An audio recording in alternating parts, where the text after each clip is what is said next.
வணக்கம். மாலை முரசு செய்திகளை விரிவாக பார்ப்பதற்கு முன் முதலில் தற்போதைய நேரத்திற்கான தலைப்புச் செய்திகளை பார்க்கலாம். தஞ்சை மற்றும் சேலம் மாவட்டங்களில் மினி டைடல் பூங்காக்கள் திறப்பு. தலைமை செயலகத்திலிருந்து காணொலி காட்சி மூலம் திறந்து வைத்தார் முதலமைச்சர் மு.க. ஸ்டாலின்.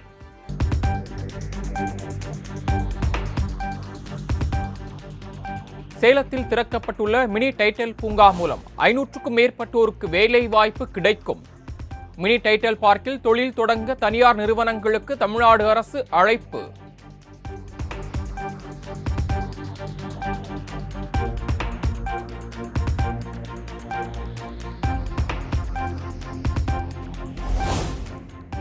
எல்லை தாண்டி மீன் பிடித்ததாக தமிழக மீனவர்கள் 5 பேரை கைது செய்த இலங்கை கடற்படை. படகு ஒன்றையும் சிறைபிடித்து அட்டூழியம்.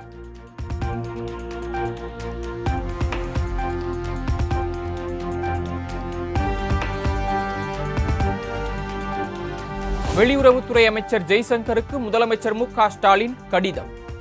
தமிழக மீனவர்களுக்கு இலங்கை நீதிமன்றங்கள் அபராதம் விதிப்பதை தடுக்க நடவடிக்கை எடுக்க வலியுறுத்த.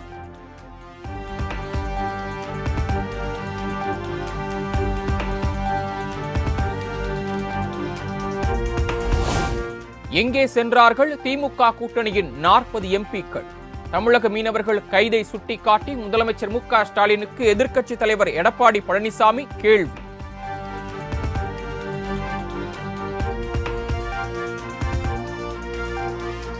ரவுடி காக்காத்தோப்பு பாலாஜியை தொடர்ந்து சிசிங் ராஜாவும் என்கவுண்டரில் சுட்டுக் கொலை. தலைநகர் சென்னையில் ஒரே வாரத்தில் அடுத்தடுத்து 2 என்கவுண்டர் சம்பவம் அரங்கேறியதால் பரபரப்பு.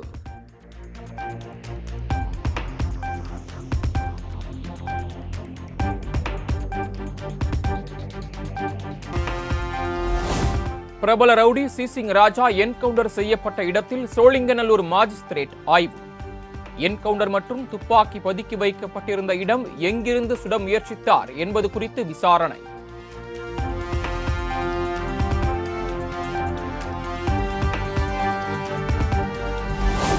சென்னை கண்ணப்பர் திடலில் வீடற்ற 114 குடும்பங்களுக்கு புதிய வீடுகள்.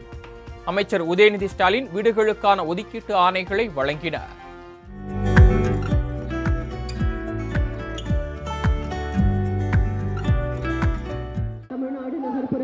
மேம்பாட்டு வாரிய குடியிருப்பில் இவர்களுக்கான வீட்டிற்கான ஆணைகளை வழங்கி சிறப்பித்து வருகிறார்கள் மாண்புமிகு இளைஞர் விளையாட்டு மேம்பாட்டுத்துறை அமைச்சர் அவர்கள்.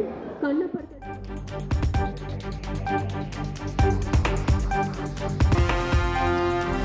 டெல்லியில் நடந்த காமன்வெல்த் பாராளுமன்ற கூட்டமைப்பின் 10வது கூட்டத்தில் சபாநாயகர் அப்பாவு பங்கேற்பு.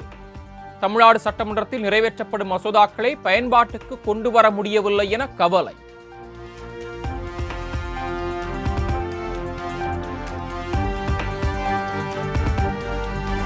மறைந்த சிபிஎம் பொதுச் செயலாளர் சீதாராம் யெச்சூரியின் படத்திறப்பு மற்றும் நினைவேந்தல் கூட்டம்.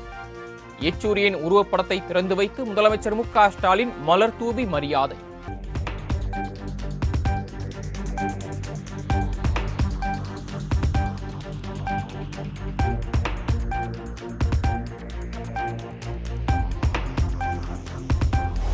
சமூக நீதி மற்றும் பெண்களின் சம உரிமைக்காக போராடியவர் சீதாராம் யெச்சூரி என முதலமைச்சர் மு.க. ஸ்டாலின் புகழாரம். யெச்சூரி விட்டுச் சென்ற பணிகளை நாம் தொடர வேண்டும் என்றும் நினைவேந்த நிகழ்ச்சியில் பேச்சு. அதையும் அவர் தொடர்ந்து செய்து காட்டினார். சீதாராம் யெச்சூரி அவர்கள் விட்டுச் சென்றிருக்கக்கூடிய பணிகளை எல்லாம் நாம் எல்லாம் தொடர்ந்து தொய்வில்லாமல் தொடரணும். இந்தியாவில் கம்யூனிஸ்ட் இயக்கம் தொடங்கி 100 ஆண்டுகள் கடந்திருக்கும் இந்த நிலையில அதாவது ஆளுமைகளாக வலம் வந்த தலைவர்களோட வரிசையில தனக்கென தனியிடம் பெற்று புகழ்மிக்க தலைவராக வாழ்ந்து காட்டியிருக்கிறார்.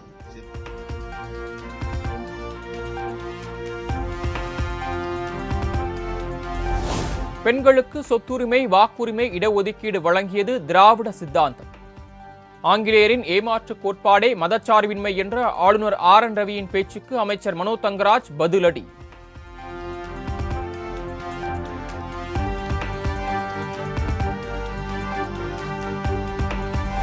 ஆம்ஸ்டாங் கொலை வழக்கில் தனக்கு தொடர்பு இருக்கிறது என அவதூறு செய்தி பரப்புவதா? 10 கோடி ரூபாய் நஷ்ட ஈடு கேட்டு பிஎஸ்பி கட்சி நிர்வாகிக்கு காங்கிரஸ் கமிட்டி தலைவர் செல்வ பெருந்தகை நோட்டீஸ்.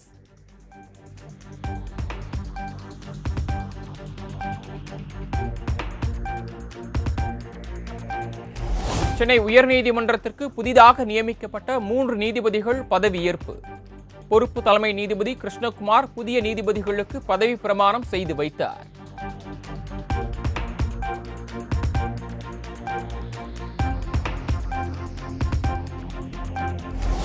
நெல்லையில் பூணூல் அறுக்கப்படுவதாக கூறுவது உண்மைக்கு புறம்பான செய்தி. நெல்லை மாவட்ட காவல்துறை விளக்கம்.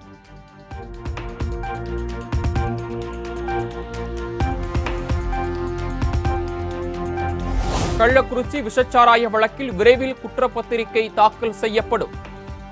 சென்னை உயர்நீதிமன்றத்தில் சிபிசிஐடி போலீசார் தகவல்.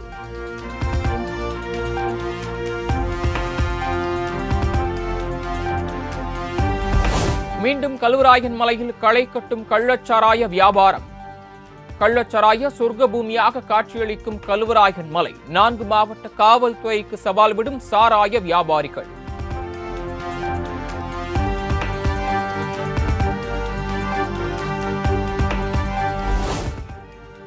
தமிழக அரசின் 4 வகையான திருமண உதவி திட்டங்களுக்கு 16 கிலோ தங்கம் கொள்முதல் செய்யப்படும் என சமூக நலத்துறை அறிவிப்பு. 48.83 கோடி ரூபாய் செலவில் 8 கிராம் எடையுடன் 8000 தங்க நாணயங்கள் வாங்கவும் அரசு நடவடிக்கை.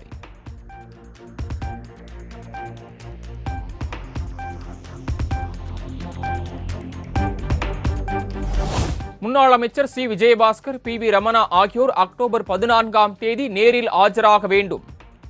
குட்கா முறைகேடு வழக்கில் சென்னை சிறப்பு நீதிமன்றம் உத்தரவு.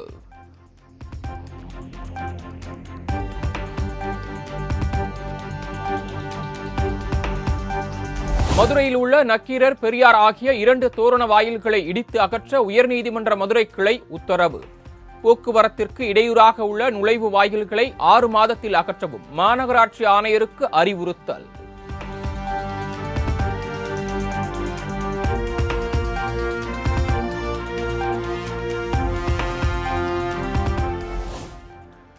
கிண்டி ரேஸ் கிளப் நீர்நிலத்தில் புதிய நீர்நிலத்தை உருவாக்குவதன் மூலம் வெள்ள பாதிப்பை குறைக்க முடியும். மழை காலங்களில் அதிக அளவிலான நீரை சேமிக்க முடியும் என்றும் தென்மண்டல தேசிய பசுமை தீர்ப்பாயம் கருத்து.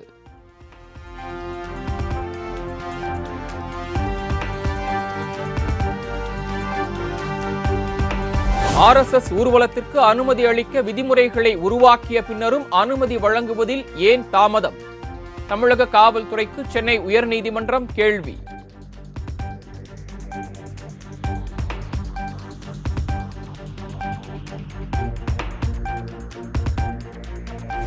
சாம்சங் தொழிலாளர்களுக்கு ஆதரவாக சென்னை வள்ளுவர் கோட்டத்தில் அக்டோபர் 11ஆம் தேதி ஆர்ப்பாட்டம். அனுமதி கோரி சென்னை உயர்நீதிமன்றத்தில் CITU தொழிற்சங்கம் சார்பில் மனு தாக்கல்.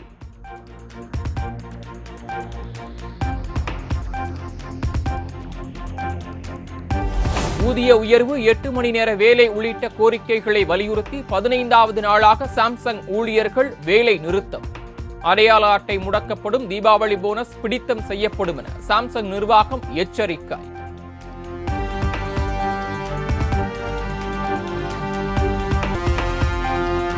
சேலத்தில் கல்லூரி மாணவிக்கு பாலியல் தொல்லை கொடுத்த காவல் உதவி ஆய்வாளரை போக்சோ சட்டத்தில் கைது செய்ய வலியுறுத்தல். ஆட்சியர் அலுவலகத்தில் மகளிர் சங்க நிர்வாகிகள் மனு அளித்ததால் பரபரப்பு.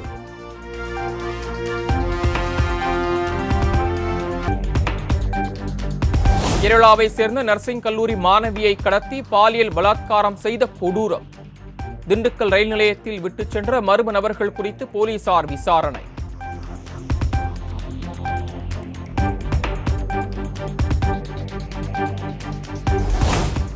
கோவை மாவட்டம் அன்னூரில் சாலையோரம் நிறுத்தி வைக்கப்பட்ட டிப்பர் லாரிகளின் டயர்கள் மற்றும் பேட்டரிகள் திருட்டு. லாரியில் உள்ள டீசலையும் மர்ம நபர்கள் விட்டு வைக்காததால் லாரி உரிமையாளர்கள் வேதனை.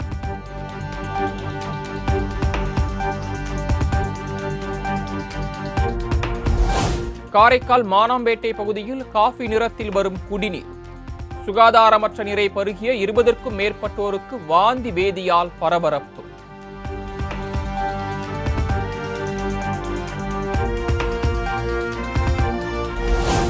கிருஷ்ணகிரி மாவட்டம் மாத்தூர் பேருந்து நிலைய வளாக கடைகளுக்கு கூடுதல் கட்டணம் வசூலிக்கப்படுவதாக புகார். பாட்டாளி மக்கள் கட்சியினர் 100க்கும் மேற்பட்டோர் ஆர்ப்பாட்டம்.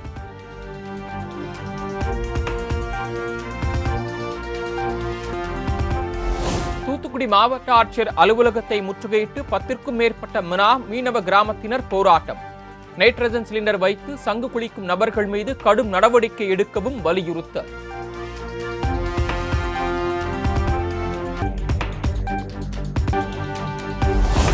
தமிழகம், புதுச்சேரி, காரைக்காலில் இன்றும் நாளையும் இடி மின்னலுடன் கூடிய மழைக்கு வாய்ப்பு. தமிழகத்தில் 29ஆம் தேதி வரை மிதமான மழை பெய்யும் என்றும் வானிலை ஆய்வு மையம் தகவல்.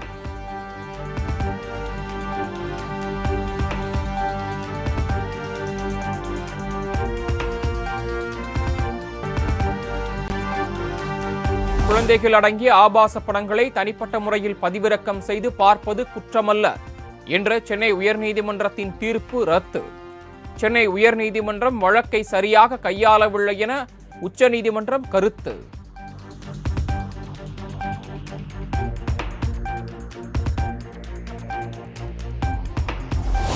ஜம்மு காஷ்மீரில் 26 தொகுதிகளுக்கான 2ஆம் கட்ட தேர்தலுக்கான பிரச்சாரம் நிறைவு.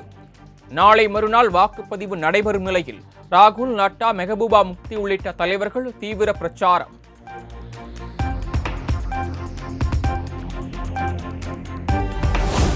காங்கிரஸ் கட்சி அமையும் போது ஜம்மு காஷ்மீருக்கு மாநில அந்தஸ்து வழங்கப்படுவது உறுதி. பூஞ்ச் மாவட்டத்தில் நடைபெற்ற பிரச்சார கூட்டத்தில் மக்களவை எதிர்க்கட்சித் தலைவர் ராகுல் காந்தி திட்டவட்டார்.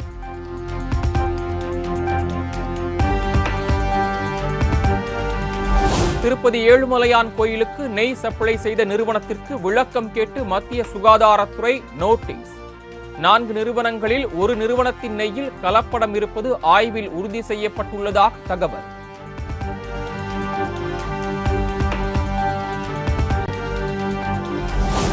திருப்பதி ஏழுமலையான் கோயிலில் தோஷ நிவர்த்தியையொட்டி 3 நாட்களுக்கு சிறப்பு பூஜை. முதல் நாளில் லட்டு தயாரிப்பு கூடம் உள்ளிட்ட இடங்களில் தீட்சிதர்கள் சிறப்பு வழிபாடு.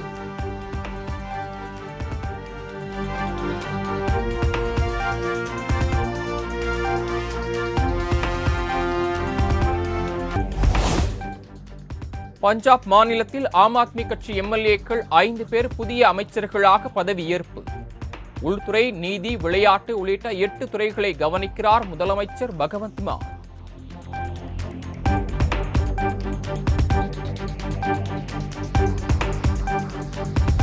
பாஜக ஆளும் மாநிலங்களில் மின்சார கட்டணம் உச்சத்தில் உள்ளதாக அரவிந்த் கெஜ்ரிவால் புகார். நேர்மையாக ஆட்சி நடத்திய தன்னை மத்திய அரசு 5 மாதங்கள் சிறையில் அடைத்ததாகவும் ஹரியானா பிரச்சாரத்தில் குற்றச்சாட்டு.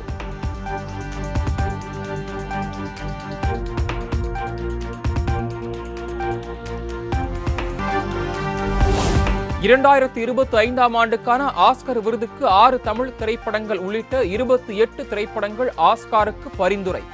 மகாராஜா, கொட்டுக்காளி, ஜிகர்தண்டா, டபுள்எக்ஸ், வாழை, தங்கலான், ஜமா படங்களை அனுப்ப முடிவு.